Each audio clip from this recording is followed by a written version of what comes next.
Coucou tout le monde, c'est Lydie et bienvenue dans cette nouvelle vidéo. Aujourd'hui, je vous propose de découvrir l'entièreté du calendrier de l'Avent Saga Post Scrap. Rappelez-vous, il y a quelques semaines, j'avais fait une vidéo où j'avais parlé de ce calendrier et j'avais décoré les pochettes et j'avais fait une cagette en carton. Vous pouvez retrouver cette vidéo en cliquant sur le i en haut à droite. Ici, je vous propose de découvrir l'intérieur de ce calendrier, donc les 25 dies ici sont sur une plaque aimantée et sont mis par ordre d'ouverture du calendrier. Donc je vous montre ici les dies et le résultat une fois découpés dans du papier. Ça a été un réel plaisir d'ouvrir ces pochettes tous les jours et de découvrir le die du jour. À peine ouvert, je l'ai découpé directement dans du papier pour voir le résultat parce que de temps en temps, le die ne donne pas une idée de la découpe. Il est clair que je ne regrette pas du tout mon achat, même s'il y a des dies qui me plaisent un peu moins que d'autres, mais ça c'est inévitable, c'est le jeu quand on a un calendrier de l'Avent, qu'il soit en chocolat ou autre, il y aura toujours des goûts que vous aimez moins. J'ai bien aimé le tout premier die, donc les petites maisons, mais mon préféré c'est une fleur avec des petits feuillages autour. Je l'adore, je l'utilise déjà partout dans mes réalisations. Celui que j'aime le moins, je dirais que c'est le die poupée russe. En fait, je l'aime pas trop parce qu'en fait déjà à la base, je n'aime pas les poupées russes.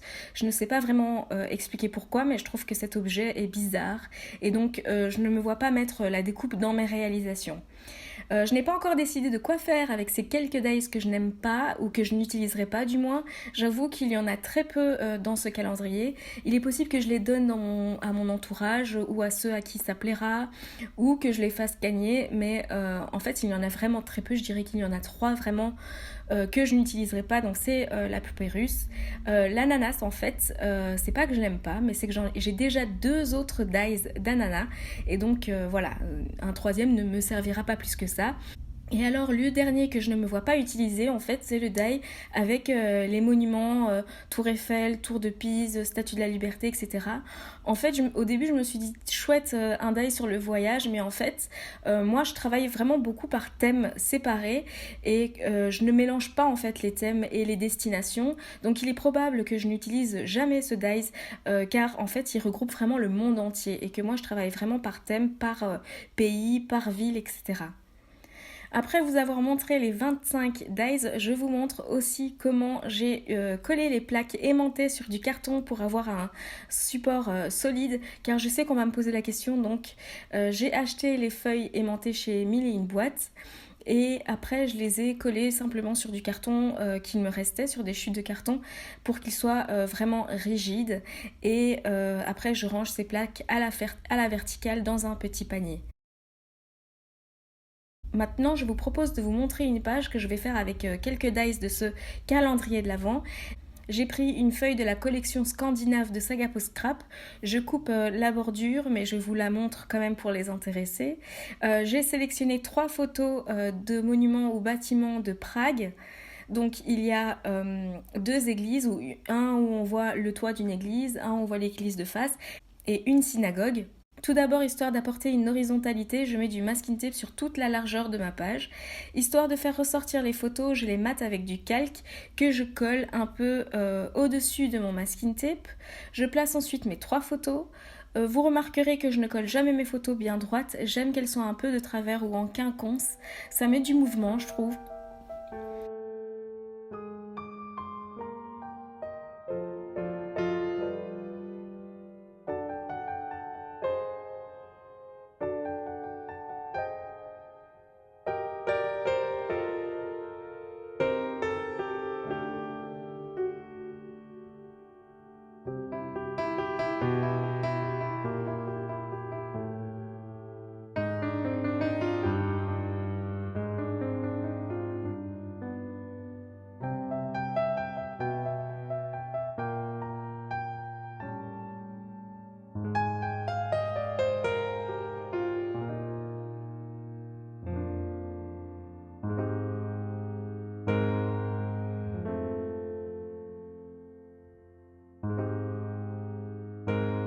Ensuite, je vais mettre sur tout le long, là où il y a le masking tape, les découpes des dies maison.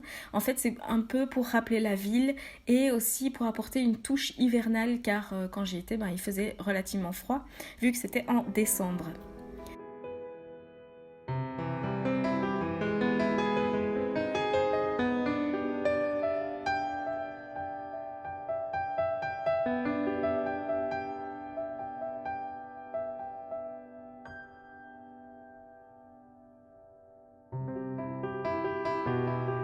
Ensuite, je vais faire ressortir de sous les photos des découpes de fleurs et feuillages des deux côtés de mes photos. Je joue un peu sur la symétrie ici pour que ce soit bien équilibré, car si je mets que d'un côté, j'ai peur que ce soit pas équilibré et que ce soit trop chargé d'un côté. J'ai choisi mes dies préférés du calendrier, ici je dirais qu'il y a plus ou moins mon top 5.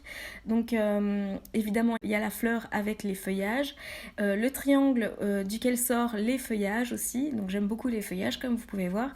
Et alors j'aime beaucoup aussi la feuille toute seule, donc c'est peut-être une plume, je ne sais pas trop, mais je l'aime beaucoup en tout cas celle-ci.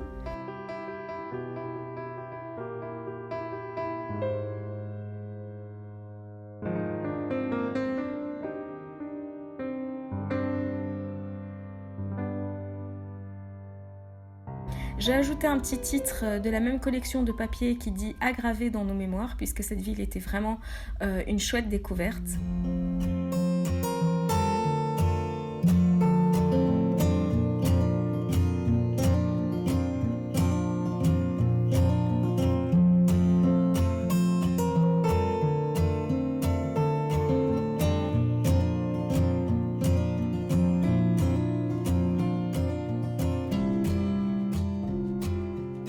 J'ajoute des découpes bois toujours de la marque Sagapo Scrap, des petits nuages, une flèche, une feuille style scandinave et aussi un badge toujours de la même marque. Je trouve que le badge adoucissait un petit peu la page.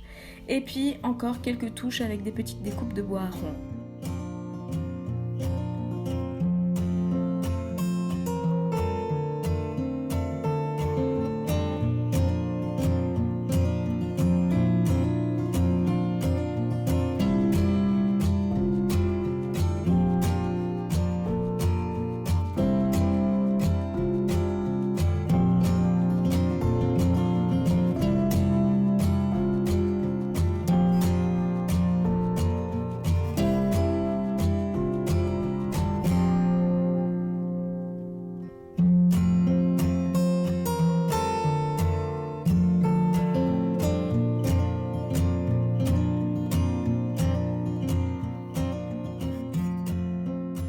Et voilà le résultat pour cette page. Qu'en pensez-vous? N'hésitez pas à me dire votre avis en commentaire. J'aime toujours autant vous lire. C'est vraiment un réel plaisir.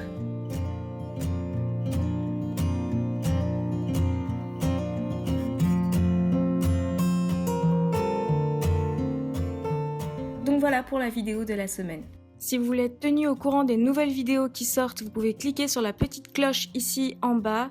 Si vous n'avez pas vu cette vidéo, vous pouvez cliquer dessus. Vous pouvez également me suivre sur les différents réseaux sociaux. À très bientôt dans une prochaine vidéo.